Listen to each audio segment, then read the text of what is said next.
तो ये बहुत बड़ी साजिश का हिस्सा है।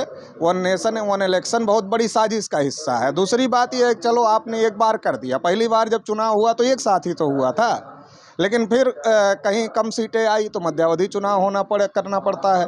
कहीं कोई मर गया तो फिर उसके लिए फिर नियम है 6 महीने के अंदर चुनाव कराना है। तो ये तमाम परिस्थितियां आती रहती हैं। तो क्या इसके लिए जब वन नेशन वन इलेक्शन होगा, 5 साल में एक बार ही चुनाव होगा, तो क्या फिर उसको ऐसे ही चलाया जाएगा? तो फिर ये जो विकास करने वाले लोग हैं तो विकास कैसे करेंगे? इसलिए वो लोग मौलिक रूप से जो है बाबा साहब अम्बेडकर के विरोधी हैं, संविधान और लोकतंत्र के विरोधी हैं, मौलिक रूप से विरोधी हैं। अब वो सुनते सुनते कई बार बाबा साहब सुनते सुनते फिर उनको सहन नहीं हुआ होगा, और दूसरा आरएसएस को खुश करने के लिए, अपना नंबर बढ़ाने के लिए कि मोदी जी की उम्र हो रही है तो आरएसएस ही प्रधानमंत्री बनाएगा।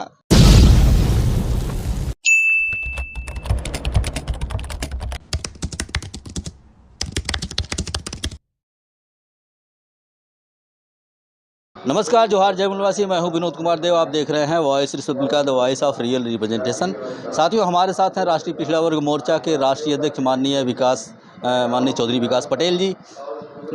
तो देश में कुछ ट्रेंडिंग मुद्दे चल रहे हैं, जैसे वन नेशन वन इलेक्शन, इस टाइप के मुद्दे चल रहे हैं। इस पर वोटिंग भी हो रही है, तो इस पर हम आपका व्यू जानना चाहेंगे, क्या कुछ व्यू चौधरी साहब का है। सर, स्वागत है आपका हमारे चैनल पे। धन्यवाद। सर, अभी बिल्कुल लेटेस्ट मुद्दा आया था संसद में, उस पर चर्चा हुई, वन नेशन वन इलेक्शन पर। क्या बोलना चाहेंगे सर इस पर? देश में जो बहुजन समाज है, मूल्यवासी समाज है, उसके अंदर बड़े पैमाने पर चेतना बढ़ रही है, और ये चेतना बढ़ने की वजह से जो मनवादी ब्राह्मणवादी पार्टियां हैं उनको चुनाव जीतना मुश्किल हो रहा है।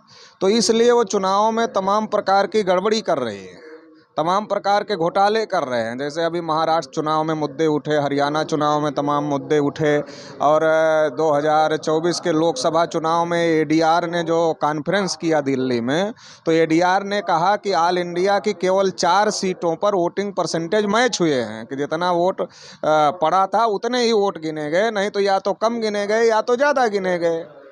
तो ज़्यादा का तर्क वो लोग देते हैं कि बाद में आ गया, लेकिन कम का क्या तर्क है? चुनाव आयोग कोई तर्क नहीं दे रहा है।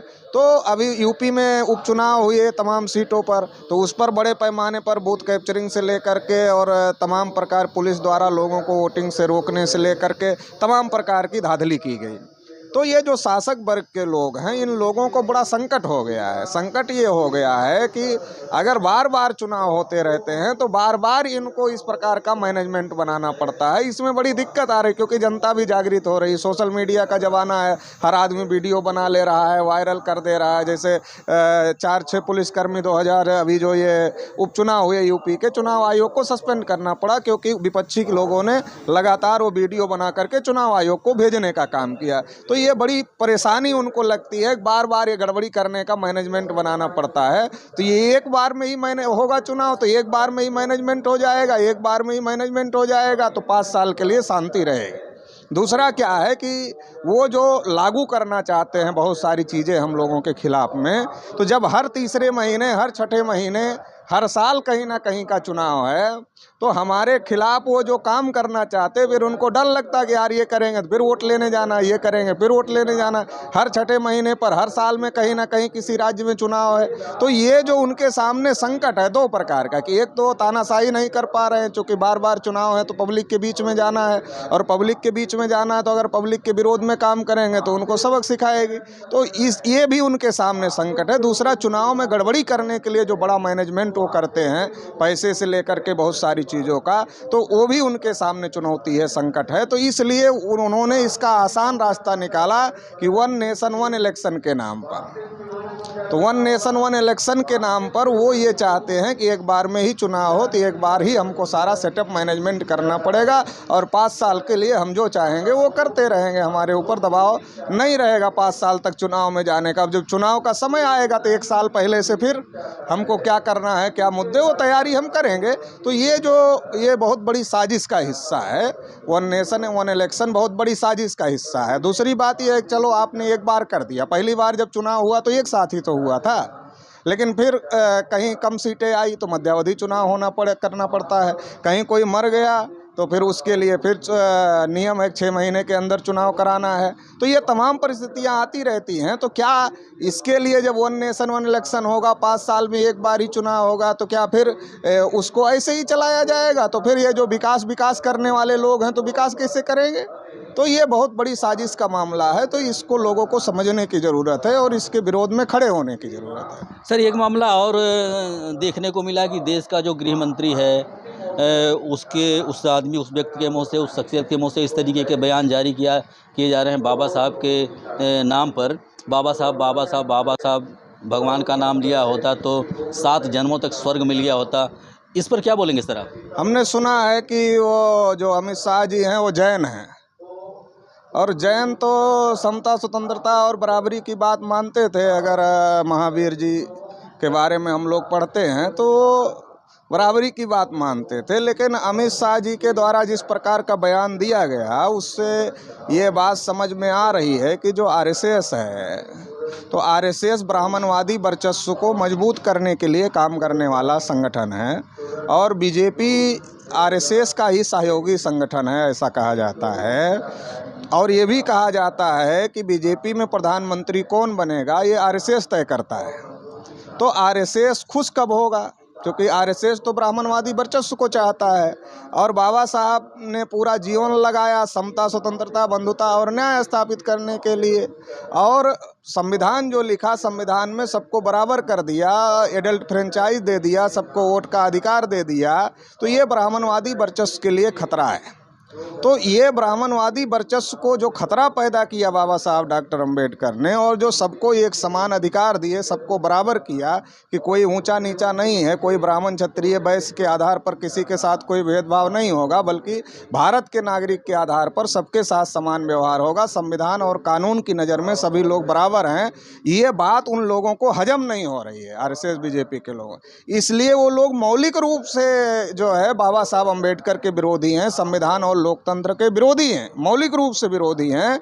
अब वो सुनते सुनते कई बार बाबा साहब सुनते सुनते फिर उनको सहन नहीं हुआ होगा, और दूसरा आरएसएस को खुश करने के लिए, अपना नंबर बढ़ाने के लिए कि मोदी जी की उम्र हो रही है तो आरएसएस ही प्रधानमंत्री बनाएगा दूसरा। तो अगर हम आरएसएस को खुश करेंगे तो हो सकता है हमारा नंबर लग जाए। तो इसलिए अमित शाह के द्वारा इस प्रकार का बयान दिया गया।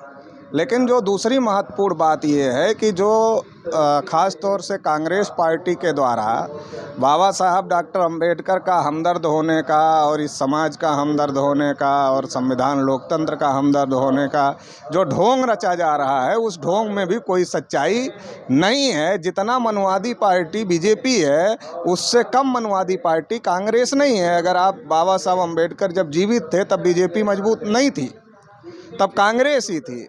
और तब बीजेपी आज जो रोल कर रही है, ये रोल कांग्रेस कर रही थी। बाबा साहब को कदम कदम पर अवरोध पैदा करने का काम कांग्रेस कर रही थी, गोलमेज सम्मेलन से लेकर के संविधान सभा तक। और बाबा साहब अंबेडकर को इस्तीफा तक देना पड़ा जब उन्होंने हिंदू कोड बिल, जो महिलाओं के अधिकार का मामला था, और ख़ास तौर से ओबीसी के लिए आयोग बने, ये मुद्दा जब बाबा साहब अंबेडकर ने उठाया, फॉरेन पॉलिसी का मुद्दा उठाया, तो उनको इस्तीफा देना पड़ा, कांग्रेस के लोगों ने मजबूर किया। तो कांग्रेस कभी भी बाबा साहब के समर्थन में नहीं रही। अब अमित शाह ये कह करके कांग्रेस का विरोध करना चाहते हैं, वो दिखाना चाहते हैं कि नहीं हम बाबा साहब को मानते हैं, और कांग्रेस वाले अमित शाह के बयान को लेकर के ये दिखाना चाहते हैं कि हम बाबा साहब को मानते हैं। लेकिन अमित शाह और भाजपा विरोध में है बाबा साहब के। एक्चुअल बात है कि दोनों विरोध में है। ये रिजर्वेशन के विरोध में है। आप उठा कर देख लो, मंडल कमीशन से पहले कालेलकर कमीशन को रद्दी की टोकरी में डाला।